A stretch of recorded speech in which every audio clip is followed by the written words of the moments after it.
ഒന്നാമത്തെ ചോദ്യം നോക്കൂ, യോജിച്ചവ ചേർക്കാം. ഇവിടെ നമുക്ക് 5 ചോദ്യങ്ങൾ തന്നിട്ടുണ്ട്. നോക്കാം. 1. ബറാഅത്ത് സൂറത്തിന്റെ തുടക്കത്തിൽ ബിസ്മി ചൊല്ലൽ ഡാഷ്. 2. ബറാഅത്ത് സൂറത്തിന്റെ ഇടയിൽ ബിസ്മി ചൊല്ലൽ. 3. ഇവ ചുണ്ടിൽ നിന്നാണ് വരുന്നത്. 4. ഒരു വിരൽ മടക്കി നിവർത്തുന്ന സമയം. 5. ഖുർആൻ പാരായണം ചെയ്യുന്നവൻ സുഗന്ധം ഉപയോഗിക്കൽ ഡാഷ്. ഒരു അലിഫിന്റെ അളവ് ഫ വാവ് മീമ്, മര്യാദ, കറാഹത്ത്, ഹറാമ്. നമുക്ക് ഇതൊന്ന് മാച്ച് ആക്കിയാലോ.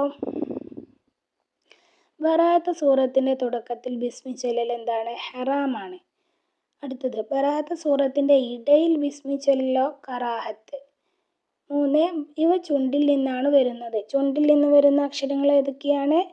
ഫ വ മീമ്. ഒരു വിരൽ മടക്കി നിവർത്തുന്ന സമയം എത്രയാണത്? ഒരു അലിഫിന്റെ അളവാണ്. ആ ഒരു സമയം വരെയാണ് നമ്മൾ ഷദ്ദ് കൊടുക്കേണ്ടത് എന്ന് പറഞ്ഞിട്ടുണ്ട്. ഓക്കെ. ഖുർആൻ പാരായണം ചെയ്യുന്നവൻ സുഗന്ധം ഉപയോഗിക്കൽ ഖുർആനിന്റെ മര്യാദകളിൽപ്പെട്ടതാണ്. ക്ലിയർ ആയല്ലോ. ഇനി രണ്ടാമത്തെ ചോദ്യം നോക്കൂ, പൂർത്തിയാക്കാം. 1. ഖുർആൻ പാരായണം ചെയ്യൽ മഹത്തായ ഡാഷ്. ഖുർആൻ പാരായണം ചെയ്യൽ മഹത്തായ എന്താണ്? മഹത്തായൊരു ഇബാദത്താണ് അല്ലേ? ഖുർആൻ പാരായണം ചെയ്യൽ മഹത്തായ ഒരു ഇബാദത്താണ്. 2. ഖുർആൻ ഓതുന്നവരും ഓതുന്ന സ്ഥലവും ഡാഷ്. ഖുർആൻ ഓതുന്നവരും ഖുർആൻ ഓതുന്ന സ്ഥലവും അനുഗ്രഹീതമാണ്. 3. ഖുർആൻ ഓതുമ്പോൾ പാരായണത്തിന്റെ എല്ലാ നിയമങ്ങളും ഡാഷ്. പാരായണത്തിന്റെ എല്ലാ നിയമങ്ങളും പാലിച്ചിരിക്കണം. 4. നിയമങ്ങൾ പാലിക്കാതെയുള്ള പാരായണം ഡാഷ്. എന്താണ്? കുറ്റകരമാണ്. ഓക്കെ. 5.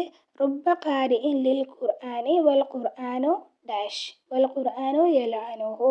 ഇതൊക്കെ വളരെ സിമ്പിൾ ആയിട്ടുള്ളതാണ്. നമ്മൾ ഫസ്റ്റ് പാഠത്തിൽ ഫസ്റ്റ് തന്നെ കൊടുത്ത കാര്യങ്ങളാണ്.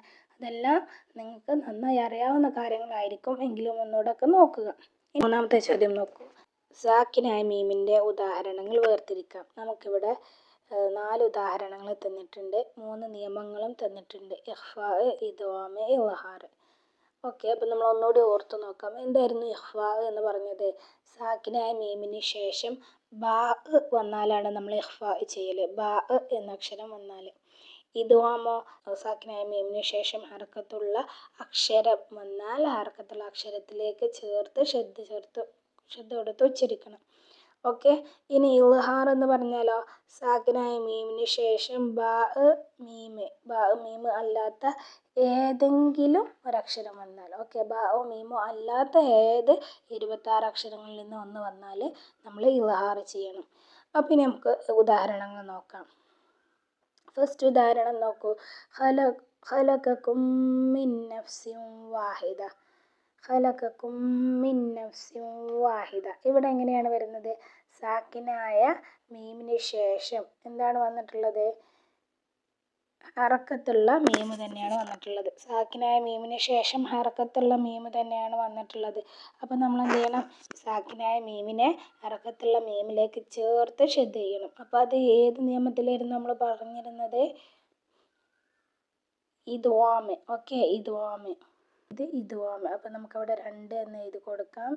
ഇദ്ഗാം ഇവിടെ നമ്പർ 2 വരുന്നത്, അതുകൊണ്ട് 2 എന്ന് എഴുതാം. ഓക്കെ. ഇനി അടുത്ത ഉദാഹരണം നോക്കൂ, ഗൈറിൽ മഗ്ളൂബി അലൈഹിം വലദ്ദാല്ലീൻ. ഇവിടെ നോക്കൂ, ഗൈറിൽ മഗ്ളൂബി അലൈഹിം, ഇതാണ് സാക്കിനായ മീമ്, സുക്കൂനുള്ള മീമ് ഇതാണ്. ഇതിന് ശേഷം വന്നിട്ടുള്ള അക്ഷരം ഇതാണ്, വാവ്. ഓക്കെ. അപ്പോൾ സാക്കിനായ മീമിന് ശേഷം ബാവും മീമോ അല്ലാത്ത ഏത് അക്ഷരം വന്നാലും നമ്മൾ ഇൾഹാർ ചെയ്യണം, വെളിവാക്കി ഉച്ചരിക്കണം. അപ്പോൾ ഇതേതാണ്? ഇൾഹാറാണ്. ഇത് ഇൾഹാറാണ്. ഇനി അടുത്ത ഉദാഹരണം നോക്കൂ, വല്ലദീന ഹും അനിൽ ലഗ്വി മുഅ്രിദൂൻ. വല്ലദീന ഹും, ഇവിടെ ഹും മീമിന് സുക്കൂൻ ഉള്ളതിന് ശേഷം വന്നത് ഐനാണ്. ഐനാവുമ്പോഴും നമ്മൾ അവിടെ എന്ത് ചെയ്യണം? ഇൾഹാർ ചെയ്യണം, വെളിവാക്കി ഉച്ചരിക്കണം, മണിക്കാൻ പാടില്ല. ഓക്കെ. ഇനി ലാസ്റ്റ് ഉദാഹരണം നോക്കൂ, തർമീഹിം ബിഹിജാറത്തിൻ. തർമീഹിം ബിഹിജാറത്തിൻ, അതായത് സാക്കിനായ മീമ് ഇതാണ്, അതിന് ശേഷം ബാ ആണ് വന്നിട്ടുള്ളത്. സാക്കിനായ മീമിന് ശേഷം ബാ വന്നാൽ നമ്മൾ എന്ത് ചെയ്യണം? ഇഖ്ഫാ ചെയ്യണം, ഇഖ്ഫാ ചെയ്യണം. കണ്ടോ? ഇത് ഇഖ്ഫാ, ഒന്നാമത്തതിൻ്റെ ഉദാഹരണം. ഓക്കെ. ഇങ്ങനെ നിങ്ങൾ മനസ്സിലാക്കിയെടുത്താൽ മതി. ഇനി 4ാമത്തെ ചോദ്യം നോക്കൂ, ഉത്തരം എഴുതാം. ഒന്ന്, സുക്കൂനുള്ള മീമിൻ്റെ ഇഖ്ഫാ എന്നാൽ എന്ത്? സുക്കൂനുള്ള മീമിൻ്റെ ഇഖ്ഫാ എന്നാൽ എന്താണ്? സുക്കൂനുള്ള മീമിന് ശേഷം ബാ വന്നാൽ നമ്മൾ എന്ത് ചെയ്യണം? മീമിനെ ബായിലേക്ക് മറച്ചു മണിച്ച് ഉച്ചരിക്കണം. മീമിനെ ബായിലേക്ക് മറച്ചു മണിച്ച് ഉച്ചരിക്കണം. അതാണ് ഇഖ്ഫാ. ഓക്കെ, എന്താണ് സാക്കിനായ മീമിൻ്റെ ഇഖ്ഫാ എന്ന് പറയുന്നത്? സാക്കിനായ മീമിന് ശേഷം ബാ വന്നാൽ മീമിനെ ബായിലേക്ക് മറച്ചു മണിച്ച് ഉച്ചരിക്കണം. ഓക്കെ, രണ്ടാമത്തെ ക്വസ്റ്റ്യൻ നോക്കൂ. സുക്കൂനുള്ള മീമിൻ്റെ ഇദ്ഗാം എന്നാൽ എന്താണ്? എന്താണ് ഇദ്ഗാം? സാക്കിനായ മീമിന് ശേഷം ഹറക്കത്തുള്ള മീമ് വന്നാൽ നമ്മൾ എന്ത് ചെയ്യണം? മീമിനെ ഹറക്കത്തുള്ള മീമിലേക്ക് ചേർത്ത് ഷദ് ചെയ്യണം. ഓക്കെ, മീമിനെ ഹറക്കത്തുള്ള മീമിലേക്ക് ചേർത്ത് ഷദ് ചെയ്യണം. അതാണ് ഇദ്ഗാം. ഇനി മൂന്നാമത്തെ ചോദ്യം നോക്കൂ. ഷദ്ദുള്ള ഏതെല്ലാം അക്ഷരങ്ങളെയാണ് മണിക്കേണ്ടത്? ഏതാണ്? സിമ്പിളാണ്. ഷദ്ദുള്ള മീമിനെയും നൂനിനെയുമാണ് നമ്മൾ മണിക്കേണ്ടത്. ഷദ്ദുള്ള മീമിനെയും നൂനിനെയുമാണ് മണിക്കേണ്ടത്. എത്ര നേരം മണിക്കണം? ഒരു അലിഫിൻ്റെ ദൂരം, അതായത് ഒരു കൈവിരൽ മടക്കി നിവർത്തുന്ന സമയം. ഇനി നാലാമത്തെ ചോദ്യം നോക്കൂ. സുക്കൂനുള്ള മീമിന് ശേഷം ഫാ വന്നതിന് ഒരു ഉദാഹരണം എഴുതുക. സുക്കൂനുള്ള മീമിന് ശേഷം ഫാ എന്ന അക്ഷരം വന്നതിന് ഒരു ഉദാഹരണം എഴുതുക. നമ്മുടെ യാസീൻ സൂറത്തിലെ ലിതുൻദിറ ഖൗമൻ മാ ഉൻദിറ ആബാഉഹും ഫഹും ഗാഫിലൂൻ. കണ്ടോ? ആബാഉഹും ഫഹും ഗാഫിലൂൻ. അതായത് സാക്കിനായ മീമിന് ശേഷം ഫാ വന്നിട്ടുണ്ട്. ഫഹും ഗാഫിലൂൻ. ഓക്കെ, ഇനി അടുത്ത ചോദ്യം നോക്കൂ. 5, സുക്കൂനുള്ള മീമിനെ വ്യക്തമായി ഉച്ചരിക്കണം എപ്പോൾ? സുക്കൂനുള്ള മീമിനെ വ്യക്തമായി ഉച്ചരിക്കണം എപ്പോൾ? കണ്ടോ? രണ്ടാം പാഠത്തിൻ്റെ അവസാനത്തിലായിട്ട് കൊടുത്തിട്ടുണ്ട്. സുക്കൂനുള്ള മീമിന് ശേഷം ഫാ വാവ് ഏതെങ്കിലും ഒന്ന് വന്നാൽ, ഇവയിലൊന്ന് വന്നാൽ മീമിനെ ശ്രദ്ധാപൂർവം വ്യക്തമാക്കണം. കാരണം എന്താണ്? ഫാ വാവ് മീമ് ഇത് മൂന്നും ചുണ്ടിൽ നിന്ന് വരുന്നതാണ്. അതുകൊണ്ട് തന്നെ മീമിന് അവ്യക്തമാവാൻ സാധ്യതയുണ്ട്. അത് ഒഴിവാക്കാൻ വേണ്ടിയിട്ടാണ് സുക്കൂനുള്ള മീമിനെ വ്യക്തമായി ഉച്ചരിക്കണമെന്ന് പറയുന്നത്. അപ്പോൾ നമുക്ക് എങ്ങനെ ഉത്തരം എഴുതാം? സാക്കിനായ മീമിന് ശേഷം ഫാ വാവ് ഇവയിലേതെങ്കിലും ഒന്ന് വന്നാൽ, ഫാ വാവ് ഇവയിലേതെങ്കിലും ഒന്ന് വന്നാൽ നമ്മൾ സുക്കൂനുള്ള മീമിനെ വ്യക്തമായി ഉച്ചരിക്കണം. ഓക്കെ, ഇനി അഞ്ചാമത്തെ ചോദ്യം നോക്കൂ. പൂരിപ്പിക്കാം. 1, ഖിറാഅത്ത് തുടങ്ങുമ്പോൾ ഡാഷ് ചൊല്ലുക. ഖിറാഅത്ത് തുടങ്ങുമ്പോൾ എന്ത് ചൊല്ലണം? അഊദും ബിസ്മിയും ചൊല്ലുക. അവസാനിക്കുമ്പോൾ ഡാഷ്.